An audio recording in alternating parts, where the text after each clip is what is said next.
Assalamualaikum dan selamat sejahtera diucapkan kepada Encik Muhammad Sofwan.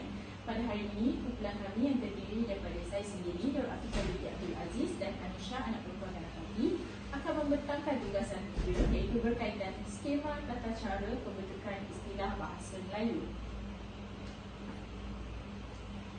Ini merupakan isi kandungan pembentangan kami pada hari ini. Pertama, kita lihat pada pengenalan. Kedua, konsep dan langkah skema tata cara pembentukan istilah.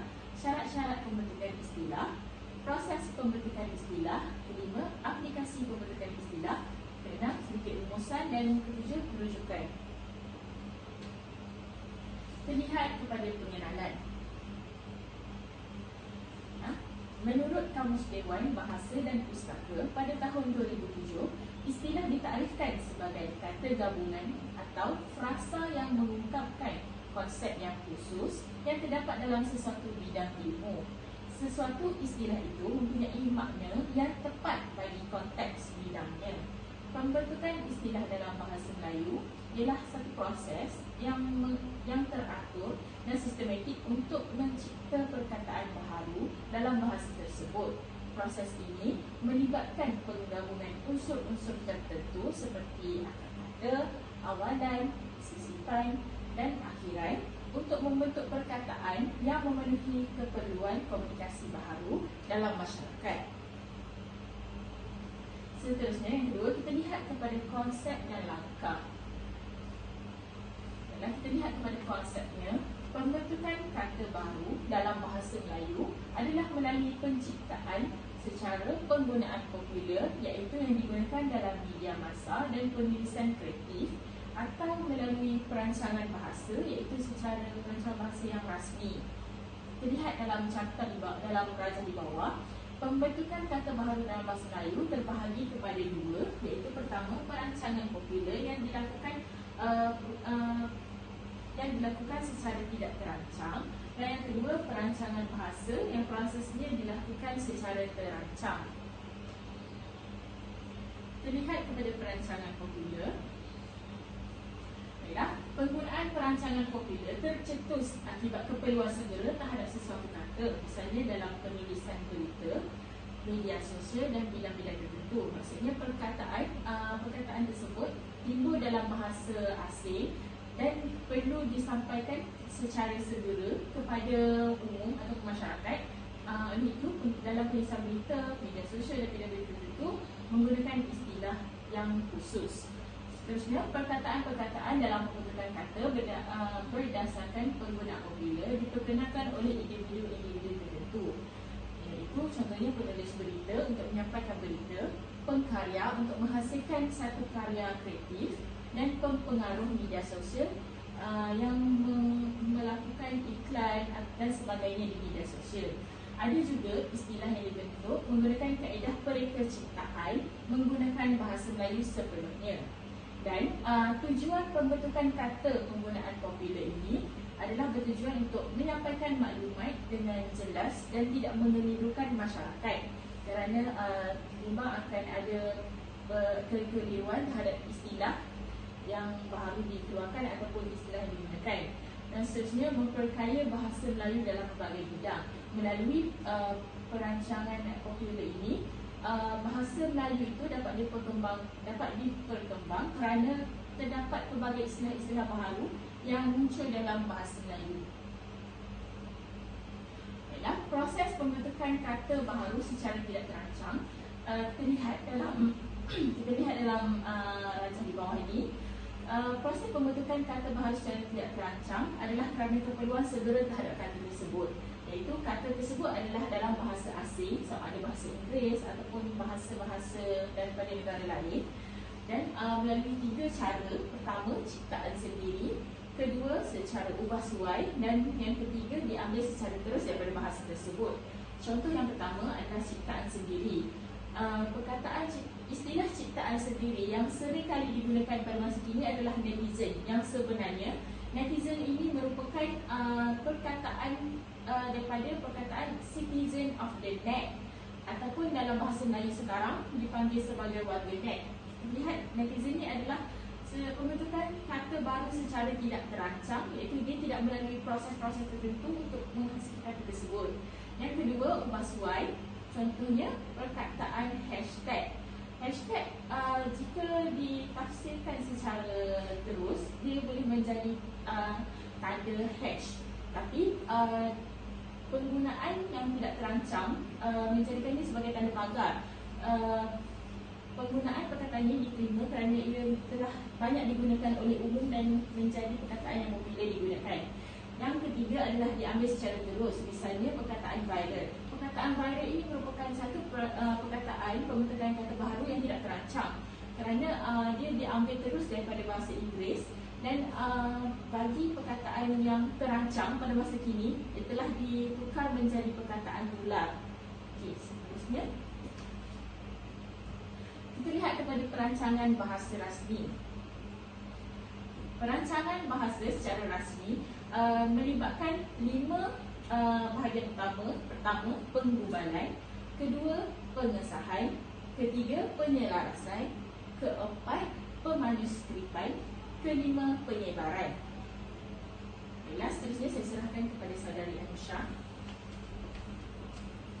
Yang pertama, pengubalan. Pengubalan ini merupakan proses untuk mengumpul, mengubal atau mencipta istilah dalam bidang-bidang ataupun sub-bidang ilmu pengetahuan.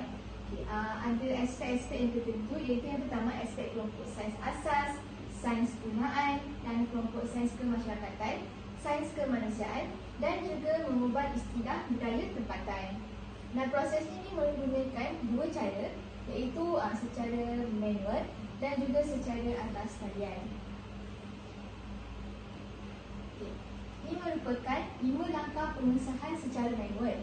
Yang pertama, proses pengesahan bermula dengan penyediaan kertas kerja yang menerangkan secara terperinci tentang kaedah pengumpulan kata untuk disingkat menjadi istilah, masa yang diambil untuk siapkan tugas tersebut, penyemakan permesyuaratan dan juga belanjawan yang akan digunakan sepanjang tugas tersebut dijalankan.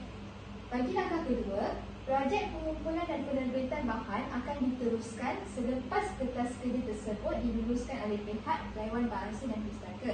Bagi langkah ketiga, pegawai peristilahan akan mengklasifikasikan bidang dan sub-bidang berdasarkan keperluan istilah antarabangsa ataupun keperluan semasa yang mendesak. Seorang pegawai Dewan Bahasa dan Pustaka dilantik sebagai pegawai projek bertanggungjawab untuk mengenal pasti calon istilah dan menyemak calon istilah tersebut dengan melakukan perbandingan dengan daftar istilah Dewan Bahasa dan Pustaka. Bagi langkah keempat, setelah kata-kata ini diangkat sebagai istilah dikenal pasti, maka pakar bidang ini akan dilantik oleh Dewan Bahasa dan Pustaka bagi menganggotai Jawatan Kuasa Kecil Istilah, iaitu JKI. Pakar bidang yang terdiri daripada pakar yang memegang jawatan sebagai pensyarah di universiti tempatan, contohnya UN dan juga USI dan sebagainya. Untuk langkah kelima, anggota JKI iaitu Jawatan Kuasa Kecil Istilah seterusnya akan mengadakan mesyuarat bagi membuat semakan terhadap calon istilah sama ada merupakan istilah ataupun kata umum. Dan apabila proses penyediaan padanan dan juga huraian selesai, pakar bahasa akan melakukan semakan terhadap padanan dan huraian tersebut sehingga mendapat kelulusan Jawatan Kuasa Tetap Bahasa Melayu, iaitu rujuk JKT-PN. Yang kedua, ini merupakan langkah pengesahan secara talian. Untuk yang pertama, pegawai DBP Dewan Bahasa dan Pustaka akan mengenal pasti kata untuk diangkat sebagai istilah. Yang kedua, pengesahan istilah ini dilakukan melalui lawan web PRPM. Yang ketiga, setiap istilah yang dikenal pasti dihantar kepada pakar bidang untuk pengesahan istilah khusus ataupun kata umum. Dan seterusnya, pakar bidang memberikan padanan dan huraian terhadap istilah tersebut. Dan akhir sekali, pengubalan dilakukan melalui pautan, termin dan alchemy, iaitu API. Itu yang ketiga, iaitu penyelarasan. Penyelarasan Penyelarasan ini dilakukan selepas proses pengubalan tadi dan pengesahan istilah pelbagai bidang dilakukan. Penyelarasan ini seringkali dilakukan selepas apabila timbul percanggahan di antara bidang dalam penggunaan istilah yang sama, dan ia bertujuan untuk melicinkan dan juga melancarkan lagi pembinaan dan pengembangan istilah bahasa Melayu dalam aspek ilmiah. Ini merupakan langkah-langkah penyelarasan secara dalam talian. Yang pertama, pakar akan memberikan pandangan melalui pautan termin dan akronim API. Seterusnya, jika penyelarasan boleh dilakukan dalam pautan tersebut, maka mesyuarat penyelarasan istilah tidak perlu diadakan lagi. Dan akhir sekali, Ahli Jawatan Kuasa Kecil Istilah iaitu JKI akan menghantar kepada pegawai kecil percetakan untuk tujuan pemanuskripan. Yang keempat, pemanuskripan. Pemanuskripan ni dia bertujuan untuk mencetak istilah baharu untuk disebarkan kepada masyarakat dan juga pengamal bidang. Pemanuskripan ini juga dapat digunakan dalam menghasilkan korpus iaitu tulisan dalam bidang yang berkenaan. Seterusnya mari kita lihat langkah-langkah pemanuskripan. Pemanuskripan ini bermula dengan penyediaan manuskrip bersih yang telah disemak bersama dengan ahli JKI dan juga pakar bahasa. Seterusnya, pendahuluan dan juga prakata akan disediakan. Dalam pemanuskripan ini, pendahuluan dan prakata disediakan sebab untuk mengukuhkan lagi kepercayaan untuk kita membaca sesuatu manuskrip tersebut. Seterusnya, isi kandungan ini dihantar ke bahagian percetakan setelah disemak. Dan akhir sekali, setelah semua bahan awalan disemak dan juga diluruskan oleh pegawai penerbitan, senarai istilah akan dibukukan dan dicetak dan seterusnya akan dijual. Ini merupakan proses penyebaran. Penyebaran ini merupakan satu proses untuk menyebarkan istilah untuk kegunaan di dalam dan juga di luar Dewan Bahasa dan Pustaka. Penyebaran istilah ini dilakukan dalam pelbagai bentuk. Contohnya seperti penghasilan daftar istilah, glosari istilah dan juga kamus istilah. Proses penyebaran hari ini dia lebih tertumpu kepada media tanpa sepadan, iaitu media dalam talian. Seterusnya, istilah baru yang telah disahkan tarafnya dimuat naik ke laman web Pusat Rujukan Persuratan Melayu PRPM. Seterusnya saya serahkan kepada saudari Hata. Baiklah, seterusnya kita lihat kepada syarat-syarat pembentukan istilah. Baiklah, terdapat 5 syarat utama dalam pembentukan istilah. Pembentukan istilah perlulah mematuhi syarat-syarat tertentu dalam pemilihan kata atau pemilihan frasa yang sedia ada dalam bahasa Melayu.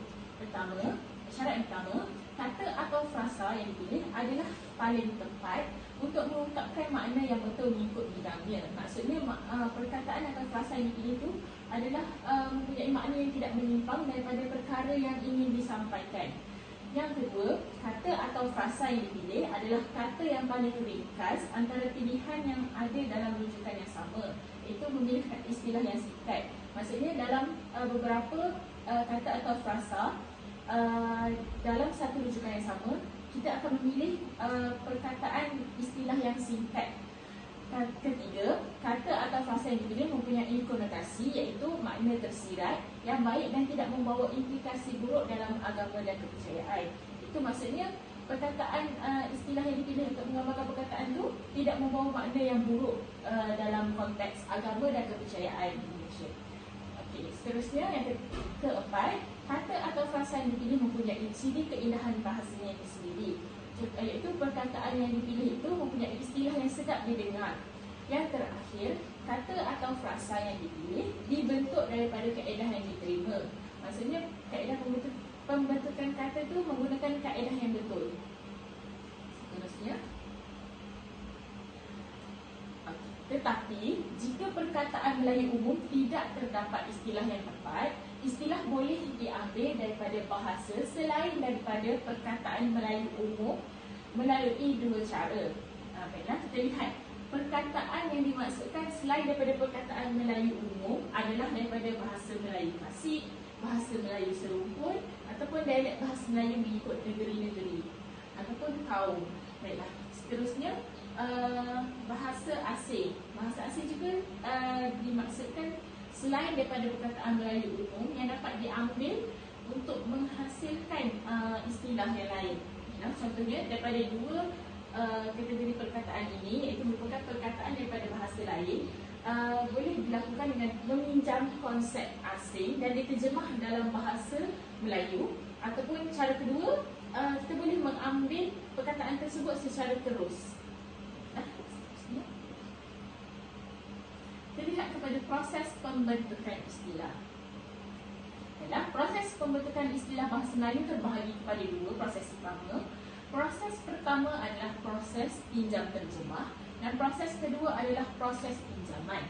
Dalam membentukkan istilah bahasa Melayu mengikut proses pinjam terjemah terbahagi kepada 5 perkara. Pertama, terjemahan secara langsung. Kedua, penggabungan dua kata umum. Ketiga, penciptaan kata baharu. Keempat, perluasan makna sesuatu perkataan. Dan yang kelima, mencipta kata baharu dengan penggandaan separa. Seterusnya, pembentukan istilah bagi proses pinjaman pula terdapat dua, iaitu pinjaman dengan penyesuaian ejaan dan pinjaman tanpa perubahan ejaan. Seterusnya, kita lihat kepada proses pinjam terjemah terlebih dahulu. Terjemahan langsung merupakan kaedah yang hasil daripada pertembungan bahasa dan membenarkan kata atau perkataan asal digunakan dalam bahasa sasaran kerana tiada padanan yang sesuai dalam bahasa sasaran tersebut. Contohnya perkataan dos, iaitu yang bermaksud sukatan, ataupun soluble yang bermaksud larut. Perkataan dos adalah teks asal dari bahasa Inggeris yang diterjemahkan dalam bahasa Melayu menjadi sukatan kerana tiada padanan yang sesuai. Penyesuaian bunyi dan ejaan dilakukan semasa menterjemah istilah tersebut. Perkataan sukatan digunakan secara berluas. Kaedah pinjaman ini biasanya melibatkan bidang yang mempunyai istilah khusus seperti saiz perubatan dan undang-undang. Kaedah ini paling mudah dan merupakan terjemahan secara terus. Yang kedua adalah penggabungan dua kata umum. Gabungan ialah cantuman dua kata atau lebih untuk membentuk istilah melalui proses penggabungan. Di sini terdapat 3 contoh penggabungan dua kata umum. Pertama adalah right angle yang diterjemahkan menjadi istilah sudut tempat. Yang kedua, textbooks yang diterjemahkan menjadi istilah buku teks. Dan perkataan honeymoon yang diterjemahkan menjadi istilah bulan madu. Baiklah, yang dimaksudkan dengan kata umum, maksudnya perkataan bahasa Inggeris diterjemahkan dalam bahasa Melayu dengan menggabungkan dua istilah umum yang sedia ada dalam bahasa Melayu bagi membentuk satu istilah. Maksudnya perkataan-perkataan seperti sudut, tepat, buku, teks, bulan dan madu itu merupakan istilah umum yang sedia ada dalam bahasa Melayu. Baiklah, seterusnya adalah penciptaan kata baharu. Kata baharu dicipta bagi mendukung konsep atau bidang baharu yang tidak pernah ada dalam bahasa Melayu. Bidang yang dimaksudkan adalah bidang sains perubatan, bidang undang-undang, teknologi maklumat dan sebagainya. Contohnya, perkataan update yang diistilahkan dalam bahasa Melayu sebagai kemas kini, podcast yang diistilahkan sebagai audio siar, armak yang diistilahkan sebagai nilai kebolehjangkitan yang digunakan dalam bidang perubatan, dan areas iaitu tunggakan, dan photobomb iaitu tuna foto yang diistilahkan dalam bidang teknologi maklumat. Seterusnya, perluasan makna sesuatu perkataan. Perluasan makna sesuatu perkataan dilakukan bagi mendukung konsep baharu dan ada kalanya perubahan bunyi berlaku pada istilah yang dicipta. Di bawah contoh-contoh ini ada istilah yang dilakukan tetapi mempunyai bunyi yang berbeza, dan ada juga istilah yang ditunjukkan tidak berlaku perubahan bunyi tetapi ada perubahan dari segi maknanya. Contohnya, perkataan pertama iaitu taman. Jika dulu taman boleh diistilahkan sebagai taman kebun ataupun taman bunga. Tetapi perluasan makna pada hari ini berlaku. Taman pada masa kini boleh dirujuk sebagai taman perumahan, taman permainan dan sebagainya. Seterusnya perkataan-perkataan lain adalah gelak, jadi legah, hakis, kikis, salur, salir. Seterusnya, mencipta kata baharu dengan penggandaan separa. Penggandaan separa ialah ulangan sebahagian kata dasar untuk membentuk istilah. Contohnya, liquid diistilahkan sebagai cecair, keplanar, sesatah, radius, jejari, mouse diistilahkan sebagai tikus dan bulb pada termometer diistilahkan sebagai berbudi. Seterusnya kita lihat kepada proses pinjaman. Seterusnya, proses pinjaman ni terdapat pengambilan dengan perubahan ataupun penyesuaian ejaan. Maksudnya perkataan daripada bahasa Inggeris diambil dan disesuaikan ejaannya mengikut ejaan bahasa Melayu. Melalui proses pinjaman ini, cara pembentukan kata adalah dengan mengambil istilah daripada bahasa asalnya, tetapi terdapat perubahan dari segi ejaannya. Contoh yang dapat kita lihat, perkataan structure diubah menjadi struktur, geografi menjadi geografi, kinetik menjadi kinetik, teknologi menjadi teknologi, teks menjadi teks, kronologi menjadi kronologi. Seterusnya saya serahkan kepada saudari Anisha. Baiklah, untuk pengambilan tanpa perubahan ejaan, melalui proses pinjaman ini, cara pembentukan kata adalah dengan mengambil istilah daripada bahasa asalnya, tetapi tidak terdapat perubahan dari segi ejaan. Contohnya, ejaan dalam bahasa Inggeris sama dengan bahasa Melayu. Contohnya adalah magnet, magnet juga, radio, radio, bonus, bonus, COVID, COVID dan juga akhir sekali internet, internet. Okey, yang seterusnya mengaplikasi pembentukan istilah. Pembinaan istilah menggunakan skema tata cara pembentukan istilah bahasa Melayu. Menurut Awang Sarian pada tahun 2002, pembinaan istilah bahasa Melayu merupakan satu usaha dalam mengemban istilah bagi mengisi peranan bahasa Melayu sebagai bahasa kebangsaan, rasmi dan juga ilmu. Namun, pembinaan istilah masa dahulu merupakan proses yang tidak berapa kukuh. Oleh itu, Dewan Bahasa dan Pustaka iaitu DBP dalam buku Pedoman Umum Pembentukan Istilah Bahasa Melayu pada tahun 1992 telah menggariskan 7 langkah dalam proses pembentukan istilah. Jadi mari kita lihat apakah 7 langkah tersebut. Yang pertama, langkah pertama adalah istilah bahasa Melayu lazim.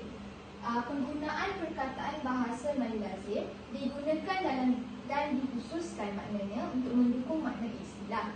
Istilah bahasa Melayu lazim ini sering digunakan untuk berkomunikasi dalam pelbagai situasi dalam kehidupan seharian kita. Misalnya, segi empat, gaya dan projek. Bahasa Melayu lazim ini seringkali kita gunakan dalam percakapan seharian kita. Seterusnya, istilah bahasa Melayu kurang lazim.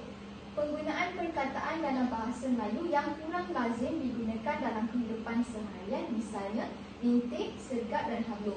Istilah-istilah ini kita seringkali tidak akan menggunakan perkataan-perkataan seperti ini. Seterusnya, bahasa serumpun lazim. Penggunaan perkataan bahasa serumpun ataupun dialek Melayu yang lazim digunakan. Contohnya, dalam bahasa Jawa, dermaga yang membawa maksud tembok batu yang menahan ombak. Seterusnya, bahasa Banjar. Dalam bahasa Banjar adalah gambut yang membawa maksud tanah yang lembut. Okey, seterusnya, bahasa serumpun kurang lazim. Bahasa serumpun kurang lazim ni adalah penggunaan perkataan bahasa serumpun atau dialek yang sudah tidak lazim digunakan. Contohnya, dalam bahasa Jawa, anting yang membawa maksud tenang. Dalam bahasa Sunda, nyeri yang membawa maksud sakit. Seringkali kalau kita nak gunakan istilah-istilah ni, kita jarang gunakan anting ataupun nyeri. Jadi ini adalah contohnya. Seterusnya, bahasa Inggeris. Penggunaan perkataan atau istilah daripada bahasa Inggeris. Contohnya, class iaitu kelas, STEM iaitu STEM, dan juga electron iaitu elektron. Dan akhir sekali iaitu bahasa asing. Penggunaan perkataan atau istilah daripada bahasa lain. Istilah asing ni merupakan ungkapan tertentu yang sebutan dan ejaannya kekal dalam semua bahasa. Contohnya dekat sini kita ada dalam bahasa Arab iaitu maut yang membawa maksud meninggal. Ad hoc dalam bahasa Latin iaitu membawa maksud perkara yang dilakukan tanpa perancangan awal. Selain daripada bahasa Arab dan juga bahasa Latin, kita seringkali dengar istilah dalam bahasa asing iaitu bahasa Sanskrit. Yang contohnya adalah bumi. Dalam bahasa Sanskrit pun bumi, dan dalam bahasa Melayu pun dikatakan boleh disebut sebagai bumi. Dan seterusnya neraka, dalam bahasa Sanskrit pun neraka, dalam bahasa Melayu pun juga neraka. Okey, secara rumusannya, skema tata cara pembentukan istilah bahasa Melayu ini dilihat sebagai usaha yang dilakukan oleh DBT untuk membentuk perkataan dalam mengungkapkan pelbagai konsep, idea, proses dan juga nama bagi perkara yang belum wujud dalam bahasa Melayu. Secara tegasnya, proses ini dilihat sebagai salah satu usaha memartabatkan bahasa Melayu dengan memperbanyakkan kosakata bahasa Melayu dalam pelbagai bidang hari ini. Dan usaha ini seringkali dilakukan, kalau kita lihat, seringkali dilakukan oleh Dewan Bahasa dan Pustaka. Dan bidang-bidang yang termasuknya adalah bidang sains sosial, sains teknologi, undang-undang dan juga perubatan. Oleh yang demikian, diharapkan agar proses pembentukan istilah bahasa Melayu ini dapat diteruskan pada masa akan datang bagi mengangkat martabat bahasa Melayu dan serta menjamin kelangsungan perkembangan perkamusan, penterjemahan, peristilahan bahasa Melayu. Ini merupakan senarai rujukan yang kami gunakan untuk menghasilkan slide ini. Sekian itu sahaja daripada kami.